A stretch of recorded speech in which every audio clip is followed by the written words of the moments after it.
की बड़ी खबर आपको बताऊं, पीएम आवास पर इस वक्त हाई लेवल मीटिंग जो चल रही है, इसमें अब राष्ट्रीय सुरक्षा सलाहकार एनएसए अजीत डोभाल के साथ साथ आर्मी चीफ पहुंच गए हैं। एनएसए, आर्मी चीफ और विदेश मंत्री भी इस मीटिंग में प्रधानमंत्री के घर पर मौजूद हैं। देखिए, हर पल लगभग बहुत तेजी से पूरा घटनाक्रम बदल रहा है। मैंने आपको बताया था आपसे थोड़ी देर पहले पीएम के घर पर एनएसए अजीत डोभाल और पीएम मोदी की अकेले में मीटिंग हुई है। उसके बाद आप देखिए वहां आर्मी चीफ और विदेश मंत्री एस जयशंकर भी पहुंच गए हैं। यानी जो मैं आपसे बार बार कह रहा हूं कि क्या पाकिस्तान के लिए आज की रात कयामत की रात हो सकती है। आप इन संकेतों को अगर जोड़ते जाएंगे तो आपके लिए तस्वीर बनेगी।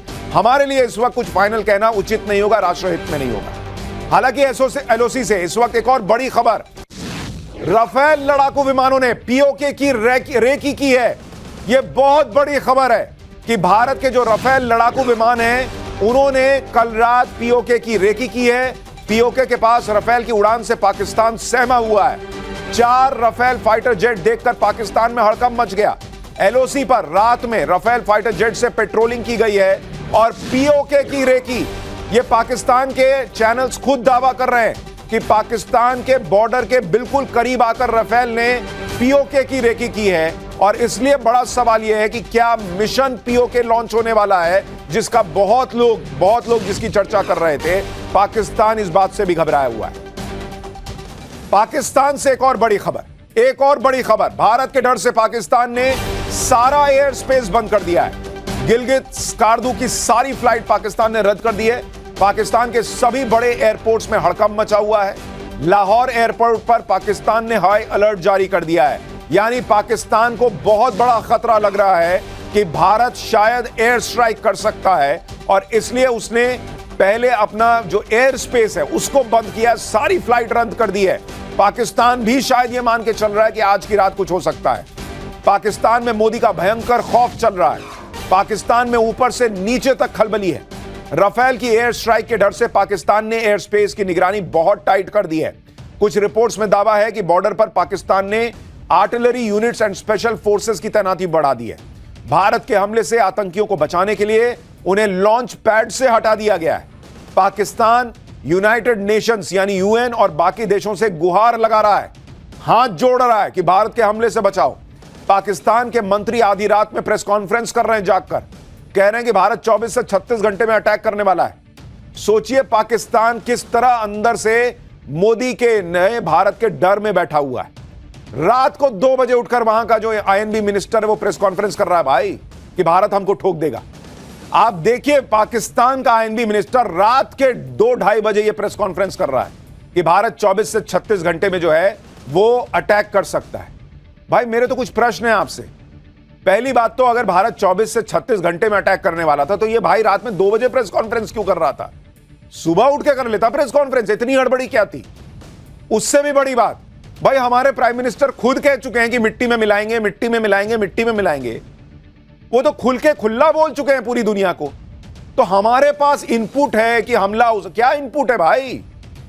ऐसा क्या इनपुट होगा? हमला, ये तो सबको पता है। इनपुट क्या लाए हो? ये रात को 2 बजे इसलिए उठे हैं क्योंकि इनकी हालत खराब है।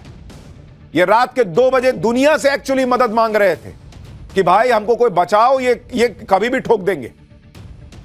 ये है इनकी हालत, घिग्गी बनी हुई है इनकी। पाकिस्तान में इस कदर खौफ इसलिए है क्योंकि एलओसी पर कई दिनों से पाकिस्तान की जबरदस्त धुलाई भी चल रही है। पाकिस्तान बौखलाकर गोलीबारी कर रहा है। भारत दोगुनी ताकत से पाकिस्तान को ठोक रहा है। कल रात को भी बौखलाहट में पाकिस्तान ने जम्मू के परगवाल सेक्टर में इंटरनेशनल बॉर्डर पर गोलीबारी शुरू कर दी थी। आप देखिए कि पिछले कुछ दिनों में एलओसी पर ताबड़तोड़ बमबारी हुई है। पहलगाम हमले के बाद से पिछले 1 हफ्ते में पाकिस्तान ने बॉर्डर पर 51 लोकेशन पर फायरिंग की है। उरी, पुंछ, सुंदरबनी, कुपवाड़ा, बारामूला, नौशेरा, अखनूर में गोलीबारी कर रहा है पाकिस्तान। और मैंने आपको बताया था कि पाकिस्तान जब घबराता है तो शेलिंग पर आ जाता है, वो गोलीबारी करता है, गोलाबारी करता है। उसको लगता है कि बाप रे बाप रात में कुछ हो ना जाए, तो वो क्या करता है, बम गिराने लगता है कि ताकि जो सामने से अगर कोई आ रहा होगा तो उसको लगे कि अरे ये तो यहां पर है, ये तो देख रहे हैं, ये तो नजर रख रहे हैं, कोई हो कहीं पर बम गिरेगा, कम से कम थोड़ी देर के लिए तो एक्शन रुकेगा। तो पाकिस्तान घबराहट में बम चलाने लगता है। एलओसी के आखिरी गांव से आपको एक ग्राउंड रिपोर्ट दिखाता हूं, फिर एलओसी से एक बड़ी खबर आ रही है वो बताऊंगा। हम इस समय लाइन ऑफ कंट्रोल के एक नजदीकी इलाके में हैं। ये लाइन ऑफ कंट्रोल का आखिरी गांव है और मेरे सहयोगी मीर महराज आपको ये एक्सक्लूसिव तस्वीरें दिखाएंगे लाइन ऑफ कंट्रोल के इलाके की, और उसके साथ साथ जो लाइन ऑफ कंट्रोल पर फेंस है आपको साफ तस्वीरों में दिखाई दे रही होगी। यही वो इलाका है जो बिल्कुल लाइन ऑफ कंट्रोल से सटीक है और यहाँ पर 2 साल 3 साल पहले भी पाकिस्तानी सेना लगातार जो है सीज फायर का उल्लंघन कर रहा था। तो ये वो बैंकर है जहां पे ये फिर जो है आ जाते हैं और यहां पे छुप जाते हैं, यहां पे अपनी जान बचाते हैं। इस वक्त एलओसी से एक और बड़ी खबर आ गई है। भारत और पाकिस्तान के डीजीएमओ यानी director generals of military operations के बीच बातचीत हुई है। पाकिस्तान की तरफ से सीज फायर उल्लंघन को लेकर बातचीत की गई है। सीज फायर के उल्लंघन पर भारत की पाकिस्तान को चेतावनी कि भाई ये सब रोको, ये तमाशा नहीं चलेगा। पाकिस्तान पूरी दुनिया के सामने इस वक्त गिड़गिड़ा रहा है कि मोदी के हमले से बचाओ। खबर है कि पिछले कुछ दिनों में पाकिस्तान ने 12 देशों को अप्रोच किया है। इसमें चीन शामिल है, Saudi Arab, Iran, Qatar, UAE, तुर्की, UK, Hungary, Azerbaijan, Egypt, Kuwait और बहरीन से पाकिस्तान ने बातचीत की है कि भाई कोई तो मदद के लिए आओ। पाकिस्तान चाहता कि ये देश बीच बचाव करें, बातचीत से कोई रास्ता निकलवा दें। बदले में पाकिस्तान पहलगाम हमले की स्वतंत्र जांच की बात कर रहा है। तुम स्वतंत्र जांच करोगे? पहले जो क्रेडिबल एविडेंस हमने दिया है कि तुम्हारा एक जो आर्मी में रहा हुआ व्यक्ति है, पैरा कमांडो, वो आया है इधर हमला करने, और उसके बाद तुम क्या जांच करोगे भाई? ये सब तमाशा छोड़ो। तुम्हारा एक मंत्री बाद में कह चुका, एक नेता संसद के अंदर, कि पुलवामा हमने किया था। तो पहले तो आप पुलवामा से भी मना करते थे, इन्होंने 26/11 नहीं माना, उसके तमाम सबूत हैं कि इन्होंने किया था। ये देश कभी मानने वाला है? लेकिन ये घबराया हुआ है। इंडिया सारे देशों को बुला के सबूत दिखा रहा है कि देखो हम पाकिस्तान को ठोकने वाले हैं, वजह यह है इसलिए ठोके। ये क्या कर रहे हैं भाई? कोई बचाओ, ऐसी हालत है। पाकिस्तान की कोशिश है कि किसी तरह भारत बस रुक जाए। भारत ने दुनिया को डंके की चोट पर बताया कि वो पाकिस्तान को छोड़ेगा नहीं। दुनिया के बड़े बड़े देशों के नेता पीएम मोदी को फोन कर चुके हैं। भारत जिन भी देशों से बात कर रहा है उनको साफ बता रहा है कि पाकिस्तान को आतंकवाद की सजा भुगतनी होगी। कल जब पीएम मोदी तीनों सेना प्रमुख के साथ हाई लेवल मीटिंग कर रहे थे, पाकिस्तान पर एक्शन का प्लान बना रहे थे, उसी दौरान यूनाइटेड नेशंस के चीफ एंटोनियो गुटेरेस ने विदेश मंत्री एस जयशंकर से बात की थी और पहलगाम हमले की निंदा की थी। इस बातचीत में यूएन चीफ ने भारत और पाकिस्तान के बीच बढ़ते तनाव पर चिंता जताई थी, लेकिन भारत ने भी अपना रुख साफ कर दिया कि वो इस हमले के दोषियों, साजिशकर्ताओं और मददगारों को उनके अंजाम तक पहुंचाने के लिए प्रतिबद्ध है।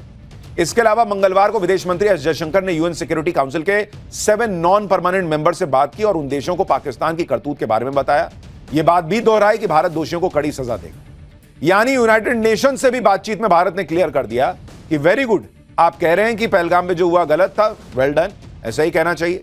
आप कह रहे हैं कि जो हुआ आतंक के खिलाफ लड़ाई मजबूत होनी चाहिए, वेल डन, वेरी गुड, ऐसा होना चाहिए। लेकिन जो सजा देनी है वो हम देंगे। भारत किसी प्रेशर में नहीं आ रहा बॉस इस वक्त।